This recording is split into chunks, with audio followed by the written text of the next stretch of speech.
Don Quijote de la Mancha de Miguel de Cervantes Saavedra.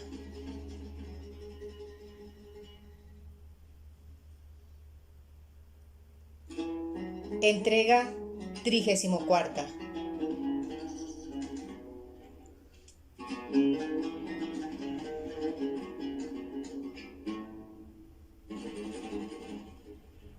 Capítulo 46. De la notable aventura de los cuadrilleros y la gran ferocidad de nuestro buen caballero Don Quijote. En tanto que Don Quijote esto decía, estaba persuadiendo el cura a los cuadrilleros cómo Don Quijote era falto de juicio, como lo veían por sus obras y por sus palabras, y que no tenían para qué llevar aquel negocio adelante, pues, aunque le prendiesen y llevasen, luego le habían de dejar por loco. A lo que respondió el demandamiento que a él no tocaba juzgar de la locura de Don Quijote, sino hacer lo que por su mayor le era mandado, y que una vez preso, siquiera le soltasen 300. Con todo esto, dijo el cura, por esta vez no le habéis de llevar, ni aun él dejará llevarse, a lo que yo entiendo. En efecto, tanto le supo el cura decir, y tanta locura supo Don Quijote hacer, que más locos fueran que no él, los cuadrilleros, si no conocieran la falta de Don Quijote. Y así tuvieron por bien de apaciguarse y aún de ser medianeros, de hacer las paces entre el barbero y Sancho Panza, que todavía asistían con gran rencor a su pendencia. Finalmente ellos, como miembros de justicia, mediaron la causa y fueron árbitros de ella, de tal modo que ambas partes quedaron, si no del todo contentas, a lo menos en algo satisfechas, porque se trocaron las albardas y no las cinchas y jáquimas, y en lo que tocaba a lo del yelmo de Mambrino, el cura, a socapa y sin que Don Quijote lo entendiese, le dio por la bacía 8 reales, y el barbero le hizo una cédula del recibo, y de no llamarse a engaño por entonces, ni por siempre jamás. Amén. Sosegadas pues estas dos pendencias, que eran las más principales, y de las demás tomo, restaba que los criados de don Luis se contentasen de volver los 3, y que el uno quedase para acompañarle donde don Fernando le quería llevar. Y como ya la buena suerte y mejor fortuna había comenzado a romper lanzas y a facilitar dificultades en favor de los amantes de la venta y de los valientes de ella, quiso llevarlo al cabo y dar a todo feliz suceso, porque los criados se contentaron de cuanto don Luis quería, de que recibió tanto contento doña Clara, que ninguno en aquella sazón la mirara al rostro que no conociera el regocijo de su alma. Zoraida, aunque no entendía bien todos los sucesos que había visto, se entristecía y alegraba bulto conforme veía y notaba los semblantes a cada uno, especialmente de su español, en quien tenía siempre puestos los ojos y traía colgada el alma. El ventero, a quien no se le pasó por alto la dádiva y recompensa que el cura había hecho al barbero, pidió el escote de Don Quijote, con el menoscabo de sus cueros y falta de vino, jurando que no saldrían de la venta Rocinante ni el jumento de Sancho sin que se le pagase primero hasta el último adite. Todo lo apaciguó el cura, y lo pagó don Fernando, puesto que el oidor, de muy buena voluntad, había también ofrecido la paga. Y de tal manera quedaron todos en paz y sosiego, que ya no parecía la venta la discordia del campo de Agramante, como don Quijote había dicho, sino la primera paz y quietud del tiempo de Otaviano. De todo lo cual fue común opinión que se debían dar las gracias a la buena intención y mucha elocuencia del señor cura y a la incomparable liberalidad de don Fernando. Viéndose pues don Quijote libre y desembarazado de tantas pendencias, así de su escudero como suyas, le pareció que sería bien sugerir su comenzado viaje y dar fin a aquella grande aventura para que había sido llamado y escogido. Y así, con resoluta determinación, se fue a poner de hinojos ante Dorotea, la cual no le consintió que hablase palabra hasta que se levantase. Y él, por obedecerla, se puso en pie y le dijo: «Es como un proverbio, hermosa señora, que la diligencia es madre de la buena ventura, y en muchas y graves cosas ha mostrado la experiencia que la solicitud del negociante trae a buen fin el pleito dudoso. Pero en ningunas cosas se muestra esta verdad que en las de la guerra, a donde la celeridad y presteza previene los discursos del enemigo y alcanza la victoria antes que el contrario se ponga en defensa. Todo esto digo, alta y preciosa señora, porque me parece que la estada nuestra en este castillo ya es sin provecho. y podría hacernos de tanto daño que lo echásemos de ver algún día. Porque, quién sabe si por ocultas espías y diligentes habrá sabido ya vuestro enemigo el gigante de que yo voy a destruirle. Y, dándole lugar el tiempo, se fortificase en algún inexpugnable castillo o fortaleza contra quien valiesen poco mis diligencias y la fuerza de mi incansable brazo. Así que, señora mía, prevengamos, como tengo dicho, con nuestra diligencia sus designios, y partámonos luego a la buena ventura, que no está más de tenerla vuestra grandeza como desea, de cuanto yo tarde de verme con vuestro contrario. Calló y no dijo más don Quijote, y esperó con mucho sosiego la respuesta de la hermosa infanta, la cual, con ademán señoril y acomodado al estilo de don Quijote, le respondió de esta manera: yo os agradezco, señor caballero, el deseo que mostráis tener de favorecerme en mi gran cuita, bien así como caballero, a quien es anejo y concerniente favorecer los huérfanos y menesterosos. Y quiera el cielo que el vuestro y mi deseo se cumplan, para que veáis que hay agradecidas mujeres en el mundo. Y en lo de mi partida, sea luego, que yo no tengo más voluntad que la vuestra. Disponed vos de mí a toda vuestra guisa y talante, que la que una vez os entregó la defensa de su persona y puso en vuestras manos la restauración de sus señoríos, no ha de querer ir en contra de lo que vuestra prudencia ordene. A la mano de Dios, dijo don Quijote, pues así es que una señora se me humilla. No quiero yo perder la ocasión de levantarla y ponerla en su heredado trono. La partida sea luego, porque me va poniendo espuelas al deseo y al camino, lo que suele decirse que en la tardanza está el peligro. Y, pues no ha criado el cielo, ni visto el infierno, ninguno que me espante ni acobarde. Ensilla, Sancho, a Rocinante, y apareja tu jumento y el palafrén de la reina, y despidámonos de Castellano y de estos señores, y vamos de aquí luego al punto. Sancho, que a todo esto estaba presente, dijo, meneando la cabeza a una parte y a otra: ay, señor, señor, ¿y cómo hay más mal en el adagüeña que se suena, con perdón se ha dicho, de las tocadas honradas? ¿Qué mal puede haber en ninguna aldea ni en todas las ciudades del mundo que pueda sonarse en menoscabo mío, villano? Si vuestra merced se enoja, respondió Sancho, yo callaré, y dejaré de decir lo que soy obligado, como buen escudero, y como debe un buen criado decir a su señor. Di lo que quisieres, replicó don Quijote, como tus palabras no se encaminen a ponerme miedo, que si tú le tienes, haces como quien eres, y si yo no le tengo, hago como quien soy. No es eso, pecador fui yo Dios, respondió Sancho, sino que yo tengo por cierto y por averiguado que esta señora, que se dice ser reina del gran reino Micomicón, no lo es más que mi madre, porque, a ser lo que ella dice, no se anduviera hociqueando con alguno de los que están en la rueda, a vuelta de cabeza y a cara traspuesta. Paróse colorada con las razones de Sancho Dorotea, porque era verdad que su esposo don Fernando alguna vez, a hurto de otros ojos, había cogido con los labios parte del premio que merecía sus deseos, lo cual había visto Sancho, y pareciéndole que aquella desenvoltura más era de dama cortesana que de reina y de gran reino. Y no pudo ni quiso responder palabra Sancho, sino dejóle proseguir en su plática, y él fue diciendo: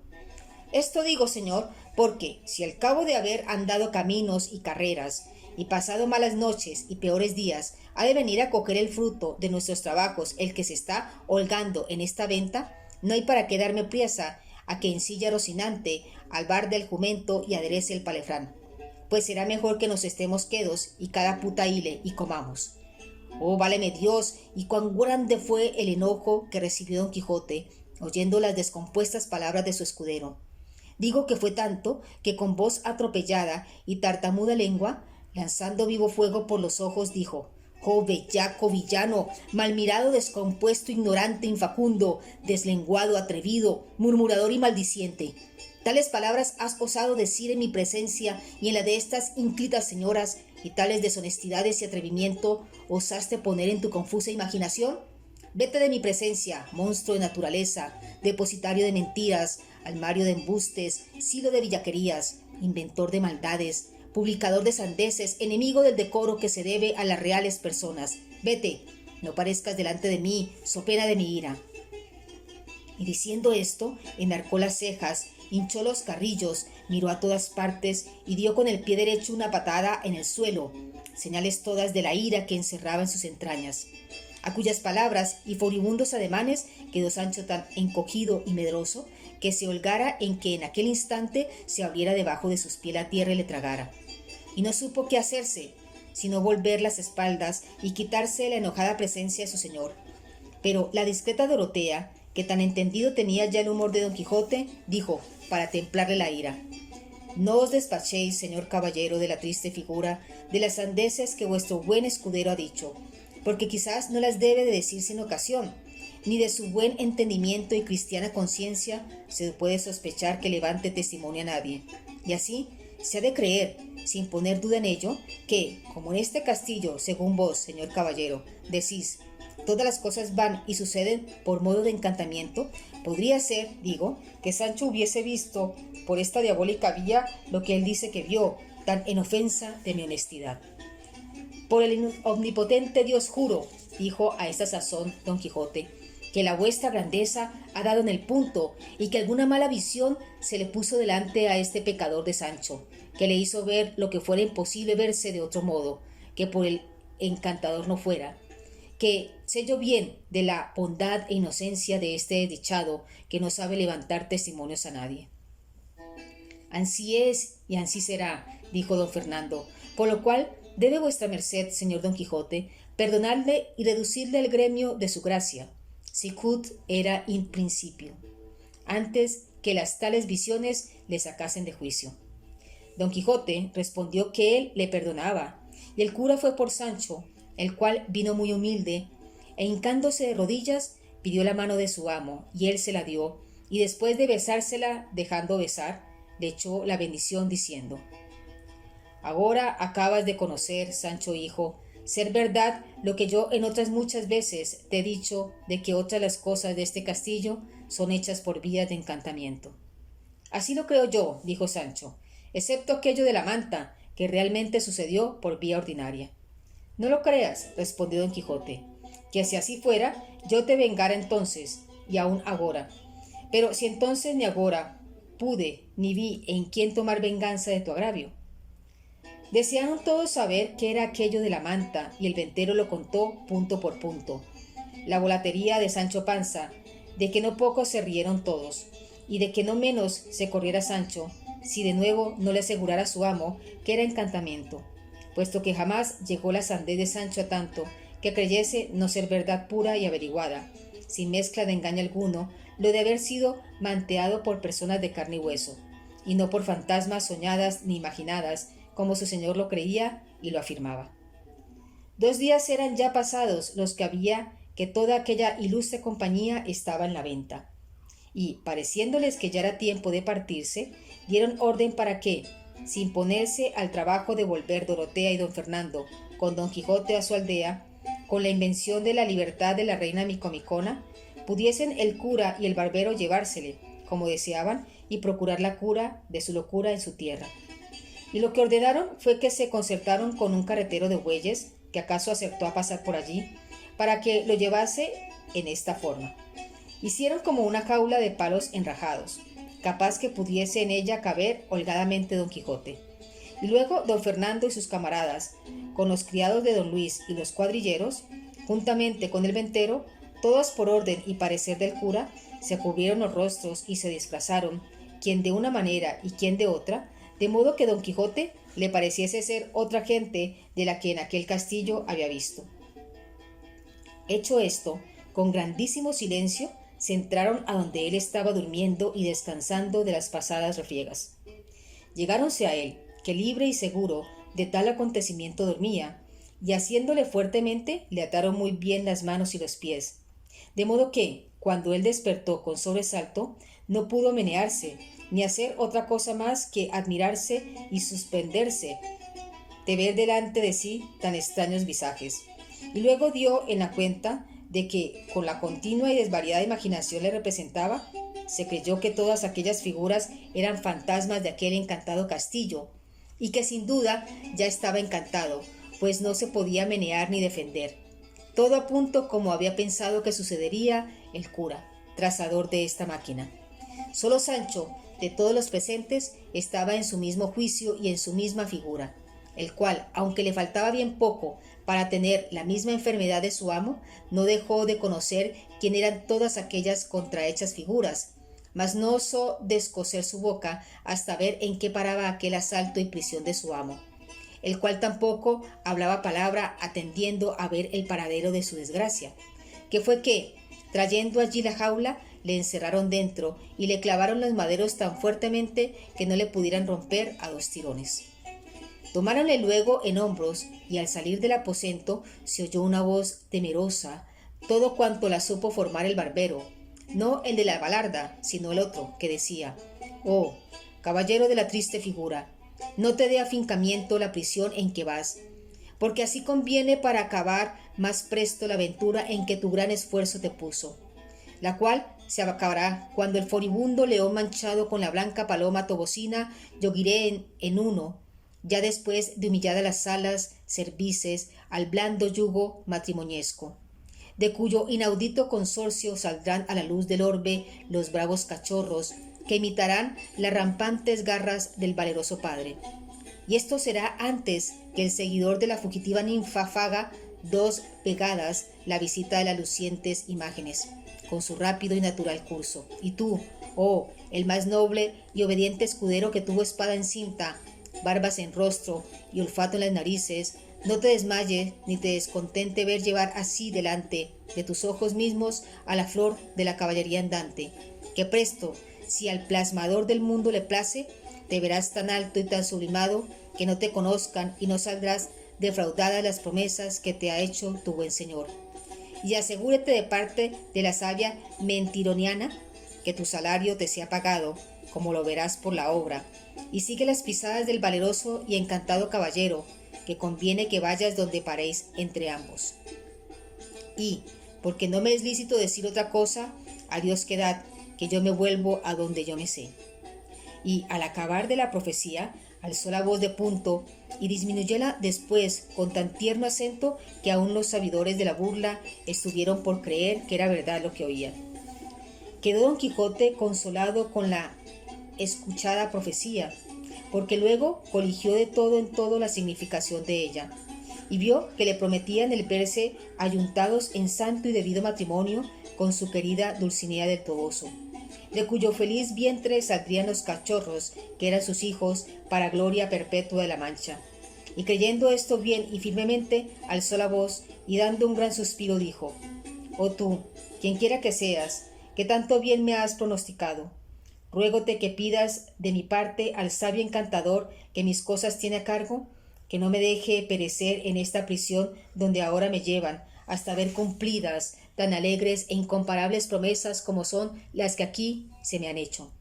Que como esto sea, tendré por gloria las penas de mi cárcel, y por alivio estas cadenas que me ciñen, y no por duro campo de batalla este lecho en que me acuestan, sino por cama blanda y tálamo dichoso.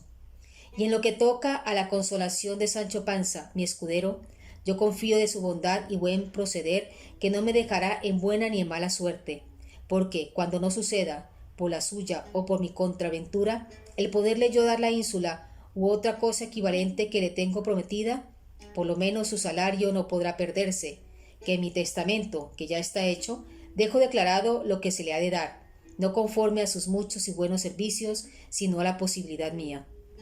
Sancho Panza se le inclinó con mucho comedimento y le besó entre ambas las manos, porque la una no pudiera por estar atada entre ambas. Luego tomaron la jaula en hombros aquellas visiones y la acomodaron en el carro de los bueyes.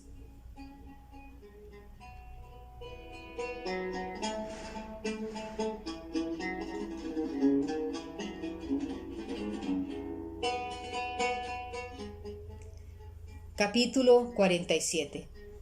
Del extraño modo con que fue encantado Don Quijote de la Mancha con otros famosos sucesos. Cuando Don Quijote se vio de aquella manera enjaulado y encima del carro, dijo: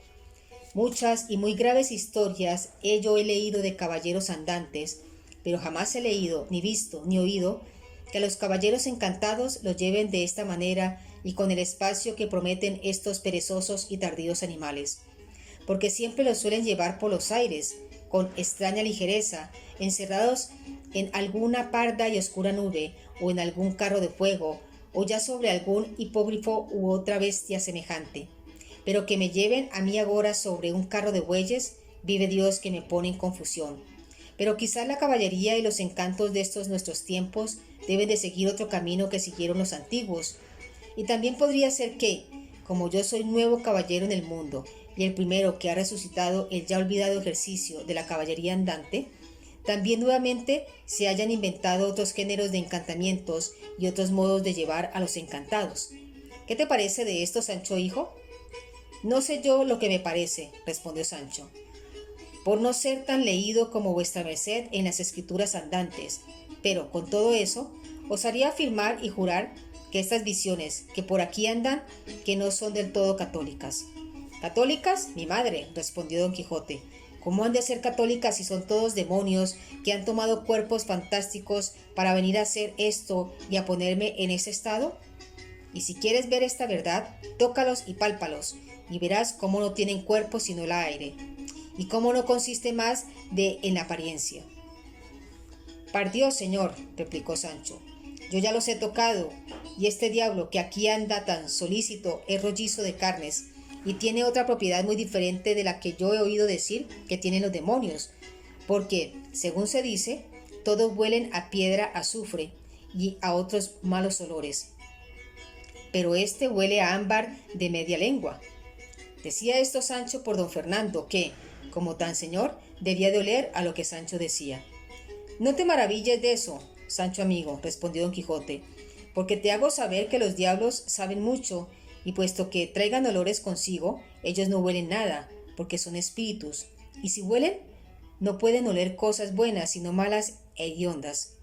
Y la razón es que como ellos, donde quiera que están, traen el infierno consigo, y no pueden recibir género de alivio alguno en sus tormentos, el buen olor sea cosa que deleita y contenta, no es posible que ellos huelan cosa buena. Y si a ti te parece que ese demonio que dices huele a ámbar, o tú te engañas, o él quiere engañarte con hacer que no le tengas por demonio. Todos estos coloquios pasaron entre amo y criado, y temiendo don Fernando y Cardenio que Sancho no viniese a caer del todo en la cuenta de su invención, a quien andaban ya muy en los alcances, determinaron de abreviar con la partida, y llamando aparte al ventero, le ordenaron que ensillase a Rocinante y enalbalarse al jumento de Sancho, el cual lo hizo con mucha presteza. Ya en esto, el cura se había concertado con los cuadrilleros que le acompañasen hasta su lugar, dándole un tanto cada día. Colgó Cardenio del arzón de la silla de Rocinante, del un cubo de adarga y del otro la bacía, y por señas mandó a Sancho que subiese en su asno y tomase las riendas a Rocinante, y puso a los dos lados del carro a los cuadrilleros con sus escopetas. Pero, antes que se moviese el carro, salió la ventera, su hija y Maritornes a despedirse de don Quijote, fingiendo que lloraban de dolor de su desgracia, a quien don Quijote dijo: No lloréis, mis buenas señoras, que todas estas desdichas son anexas a los que profesan lo que yo profeso.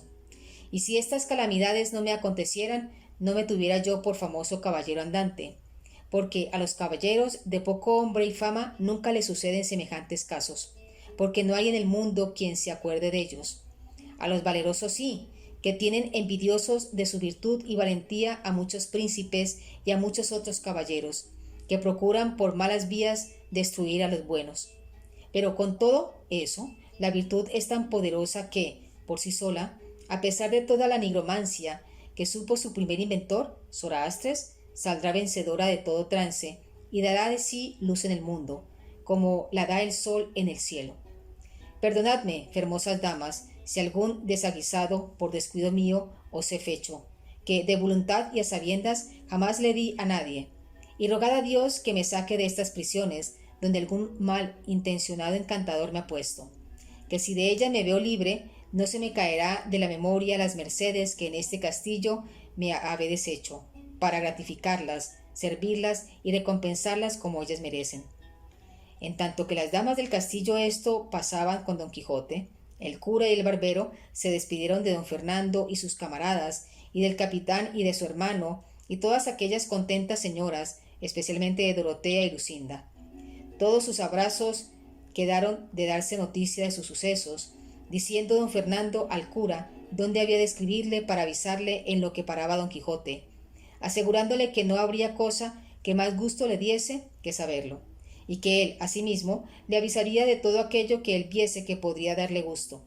así de su casamiento como del bautizo de Zoraida y del suceso de don Luis, y vuelta de Lucinda a su casa. El cura ofreció de hacer cuanto se le mandaba con toda puntualidad. Tornaron a abrazarse otra vez y otra vez tornaron a nuevos ofrecimientos. El ventero se llegó al cura y le dio unos papeles, diciéndole que los había hallado en un aforro de la maleta donde se halló la novela del curioso impertinente, y que pues su dueño no había vuelto más por allí, que se los llevase todos, que pues él no sabía leer y no los quería. El cura se lo agradeció y abriéndolos luego vio que al principio el escrito decía novela de Rinconete y Cortadillo, por donde entendió ser alguna novela y coligió que, pues del curioso impertinente había sido buena, que también lo sería aquella, pues podría ser que fuesen todas de un mismo autor, y así la guardó con presupuesto de leerla cuando tuviese comodidad. Subió a caballo y también su amigo el barbero, con sus antifaces, porque no fuesen luego conocidos de don Quijote, y pusiéronse a caminar tras el carro, y la orden que llevaban era esta. Iba primero el carro, guiándole su dueño. A los dos lados iban los cuadrilleros, como se ha dicho, con sus escopetas. Seguía luego Sancho Panza sobre su asno, llevando a rienda a Rocinante. Detrás de todo esto iban el cura y el barbero sobre sus poderosas mulas, cubiertos los rostros, como se ha dicho, con grave y reposado continente, no caminando más de lo que permitiera el paso tardo de los bueyes. Don Quijote iba sentado en la jaula, las manos atadas, tendido los pies y arrimado a las verjas, con tanto silencio y tanta paciencia como si no fuera hombre de carne, sino estatua de piedra. Y así, con aquel espacio y silencio caminaron hasta 2 leguas, que llegaron a un valle, donde le pareció al boyero ser lugar acomodado para reposar y dar pasto a los bueyes. Y, comunicándolo con el cura, puede parecer el barbero que caminasen un poco más, porque él sabía, detrás de un recuesto que cerca de allí se mostraba, había un valle de más hierba y mucho mejor que aquel donde parar querían. Tomóse al parecer del barbero, y así tornaron a proseguir su camino. En esto volvió el cura el rostro y vio que a sus espaldas venían hasta 6 o 7 hombres de a caballo, bien puestos y aderezados, de los cuales fueron presto alcanzados, porque caminaban no con la flema y reposo de los bueyes, sino como quien iba sobre mulas de canónigos y con deseo de llegar presto a sestear a la venta, que menos de 1 legua de allí se parecía. Llegaron los diligentes a los perezosos y saludáronse cortésmente, y uno de los que venía, que en resolución era canónigo de Toledo y señor de los demás que le acompañaban, viendo la concertada procesión del carro, cuadrilleros, Sancho, Rocinante, cura y barbero, y más a don Quijote, enjaulado y aprisionado, no pudo dejar de preguntar qué significaba llevar a aquel hombre de aquella manera, aunque ya se había dado a entender, viendo las insignias de los cuadrilleros, que debía de ser algún fascineroso salteador, u otro delincuente cuyo castigo tocase a la Santa Hermandad. Uno de los cuadrilleros, a quien fue hecha la pregunta, respondió así: Señor, lo que significa ir este caballero de esta manera, dígalo él, porque nosotros no lo sabemos. Oyó don Quijote la plática y dijo: Por dicho vuestras mercedes, señores caballeros, ¿son versados y pericios en esto de la caballería andante? Porque si lo son, comunicaré con ellos mis desgracias, y si no, no hay para qué me cansen decirlas. Y a este tiempo habían ya llegado el cura y el barbero, viendo que los caminantes estaban en pláticas con don Quijote de la Mancha, para responder de modo que no fuese descubierto su artificio. El canónigo, a lo que don Quijote dijo, respondió: En verdad, hermano, que sé más de libros de caballería que de las sámulas de Villapalpando. Así que, si no está más que en esto, seguramente podéis comunicar conmigo lo que quisierais. A la mano de Dios, replicó don Quijote, pues así es. Quiero, señor caballero, que sepáis que yo voy encantado en esta jaula, por envidia y fraude de malos encantadores, que la virtud más es perseguida de los malos que amada de los buenos. Caballero andante soy, y no de aquellos de cuyos nombres jamás la fama se acordó para eternizarlos en su memoria, sino de aquellos que, a despecho y pesar de la misma envidia y de cuantos magos crió Persia, brahmanes de India, ginosofistas de Etiopía, ha de poner su nombre en el templo de la inmortalidad para que sirva de ejemplo y deschado en los venideros siglos, donde los caballeros andantes vean los pasos que han de seguir, si quisieren llegar a la cumbre y alteza honrosa de las armas. Dice verdad el señor Don Quijote de la Mancha, dijo a esta sazón el cura, que él va encantado en esta carreta, no por sus culpas y pecados, sino por la mala intención de aquellos a quien la virtud enfada y la valentía enoja. Este es, señor, el caballero de la triste figura, ya le oíste nombrar en algún tiempo, cuyas valerosas hazañas y grandes hechos serán escritas en bronce duro y en eternos mármoles, por más que se canse la envidia en oscurecerlos y la malicia en ocultarlos.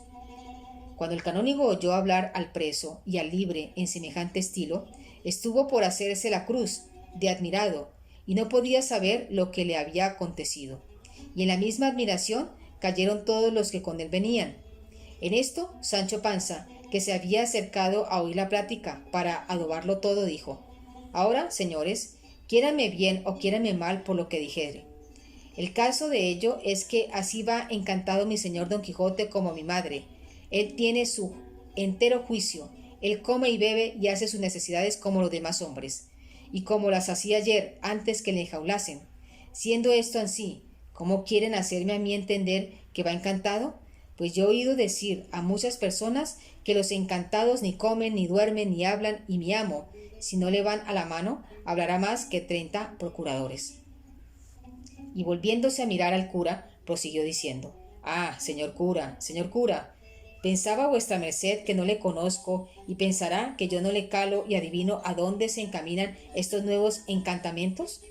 Pues sepa que le conozco, por más que se encubre el rostro, y sepa que le entiendo, por más que disimule sus embustes. En fin, donde reina la envidia no puede vivir la virtud, ni a donde hay escaseza la liberalidad. Mal haya el diablo, que si por su reverencia no fuera, esta fuera ya la hora de que mi señor estuviera casado con la infanta Micomicona, y no fuera conde, por lo menos, pues se podía esperar otra cosa. Así de la bondad de mi señor, el de la triste figura, como de la grandeza de mis servicios. Pero ya veo que es verdad lo que se dice por ahí, que la rueda de la fortuna anda más lista que una rueda de molino, y que los que ayer estaban en pinganitos, hoy están por el suelo. De mis hijos y de mi mujer me pesa, pues cuando podían y debían esperar ver entrar a su padre por sus puertas, hecho gobernador o visorrey de alguna ínsula o reino, deberían entrar hecho mozo de caballos. Todo esto que he dicho, señor cura, no es más de por encarecer a su paternidad haga conciencia del mal tratamiento que a mi señor se le hace, y mire bien, no le pida a Dios en la otra vida esta prisión de mi amo, y se la haga cargo de todos aquellos socorros y bienes que mi señor Don Quijote deja de hacer en este tiempo que está preso.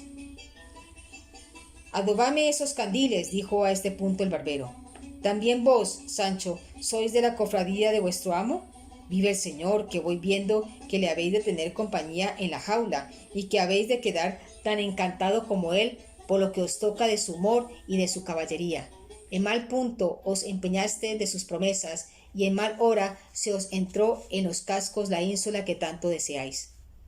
Yo no estoy preñado de nadie, respondió Sancho, ni soy hombre que me dejaría empreñar del rey que fuese, y aunque pobre soy cristiano viejo, y no debo nada a nadie, y ni ínsulas deseo, otros desean otras cosas peores, y cada uno es hijo de sus obras, y debajo de ser hombre puedo venir a ser papa, cuanto más gobernador de una ínsula, y más poniendo ganar tantas mi señor, que le falte a quien darlas. Vuestra merced mire cómo habla, señor barbero, que no es todo hacer barbas y algo va por de Pedro a Pedro. Dígolo porque todos nos conocemos y a mí no se me ha de echar dado falso. Y en esto del encanto de mi amo, Dios sabe la verdad, y quédese aquí, porque es peor menearlo. No quiso responderle el barbero a Sancho, porque no descubriese con sus simplicidades lo que él y el cura tanto procuraban encubrir. Y por este mismo temor, había el cura dicho al canónigo que caminasen un poco delante, que él le diría el misterio del enjaulado, con otras cosas que le diesen gusto. Hízolo así el canónigo, y adelantándose con sus criados y con él, estuvo atento a todo aquello que decirle quiso de la condición vida, locura y costumbres de Don Quijote, contándole brevemente el principio y causa de su desvarío y todo el progreso de sus sucesos, hasta haberlo puesto en aquella jaula y del designio que llevaban de llevarle a su tierra, para ver si por algún medio hallaban remedio a su locura.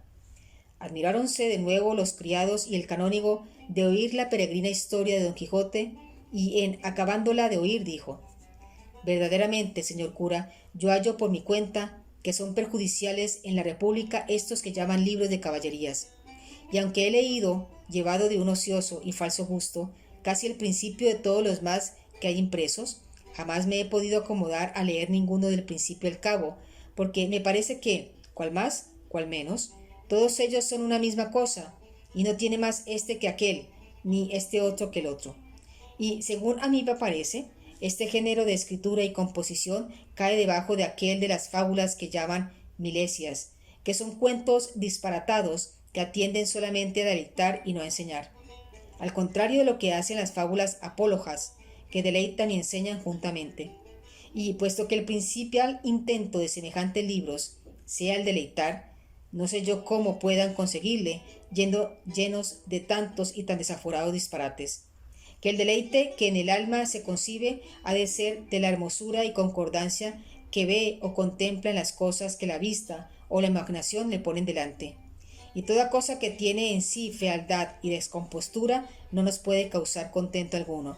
Pues, ¿qué hermosura puede haber, o qué proporción de partes con el todo y del todo con las partes, en un libro o fábula donde un mozo de 10 y 16 años da una cucharilla a un gigante como una torre y le divide en dos mitades, como si fuera del feñique, y que, cuando nos quieren pintar una batalla, después de haber dicho que hay de la parte de los enemigos 1.000.000 de competentes, como sea contra ellos el señor del libro, forzosamente, mal que no pase, habemos de entender que el tal caballero alcanzó la victoria por el solo valor de su fuerza de brazo. Pues, ¿qué diremos de la facilidad con que una reina o emperatriz heredera se conduce en los brazos de un andante y no conocido caballero? ¿Qué ingenio, si no es del todo bárbaro e inculto, podrá contentarse leyendo que una gran torre llena de caballeros va por el mar adelante, como nave con próspero viento, y hoy anochece en Lombardía y mañana amanezca en tierra del preste Juan de las Indias, o en otras que ni las descubrió Ptolomeo ni las vio Marco Polo? Y sí, si a esto se me respondiese que los tales libros componen los que escriben cosas que son de mentira y que así no están obligados a mirar en delicadezas ni verdades, responderíales que, ya que tanto la mentira es mejor cuanto más pareciera verdadera, y tanto más sagrada cuanto tiene más de lo dudoso y posible, hanse de casar las fábulas mentirosas con el entendimiento de los que la leyeren, y escribiéndose de suerte que, facilitando los imposibles, allanando las grandezas, suspendiendo los ánimos, admiren, suspendan, alborocen y entretengan, de modo que anden a un mismo paso la admiración y la alegría juntas. Y todas estas cosas no podrá hacer el que huyese de la verosimilitud y de la imitación, en quien consiste la perfección de lo que se escribe.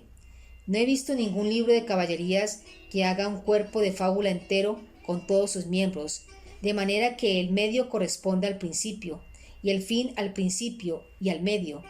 sino que los componen con tantos miembros que más parece que llevan intención a formar una quimera o un monstruo que a hacer una figura proporcionada. Fuera de esto, son en el estilo duros, en las hazañas increíbles, en los amores lascivos, en las cortesías mal mirados, largos en la batalla, necios en las razones, disparatados en los viajes y finalmente ajenos de todo discreto artificio, y por esto dignos de ser desterrados de la República Cristiana como agente inútil.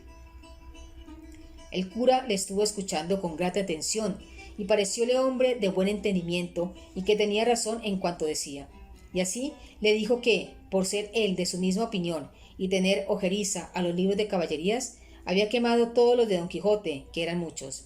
y contándole el escrutinio de ellos que había hecho, y los que había condenado al fuego y dejado con vida, de que no poco se rió el canónigo, y dijo que, con todo cuanto mal había dicho de tales libros, hallaba en ellos una cosa buena, que era el sujeto que ofrecían para que un buen entendimiento pudiese mostrarse en ellos. porque daban largo y espacioso campo por donde sin empacho alguno pudiese correr la pluma, descubriendo naufragios, tormentas, reencuentros y batallas, pintando un capitán valeroso con todas las partes que para ser tal se requieren, mostrándose prudente, previniendo las astucias de sus enemigos, y elocuente orador, persuadiendo o disuadiendo a sus soldados, maduro en el consejo, presto en lo determinado, tan valiente en el esperar como en el acontecer, pintando ora un lamentable y trágico suceso, ahora un alegre y no pensado acontecimiento. Allí una hermosísima dama, honesta, discreta y recatada, aquí un caballero cristiano, valiente y comedido, acullá un desaforado bárbaro fanfarrón, acá un príncipe cortés, valeroso y bien mirado, representando bondad y lealtad de vasallos, grandezas y mercedes de señores. Ya puede mostrarse astrólogo, ya cosmógrafo, excelente, ya músico, ya inteligente en las materias de Estado, y tal vez le vendrá ocasión de mostrarse nigromante, si quisiere. Puede mostrar las astucias de Ulises, la piedad de Eneas, la valentía de Aquiles, las desgracias de Héctor, las traiciones de Sinón, la amistad de Euraliano, la liberalidad de Alejandro, el valor de César, la clemencia y verdad de Tajano, la fidelidad de Sopiro, la prudencia de Cantón y finalmente todas aquellas acciones que pueden hacer perfecto a un varón ilustre, ahora poniéndolas a uno solo, ahora dividiéndolas en muchos.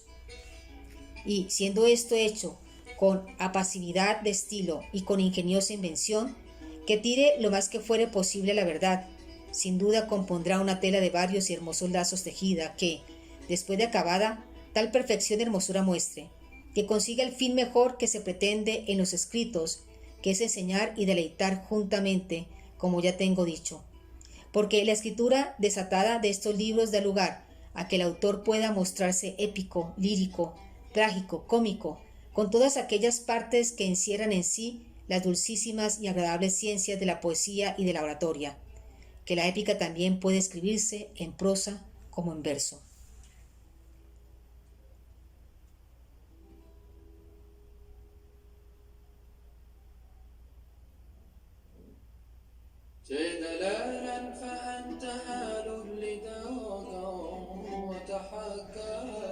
Y esperad vuestras mercedes la entrega 35.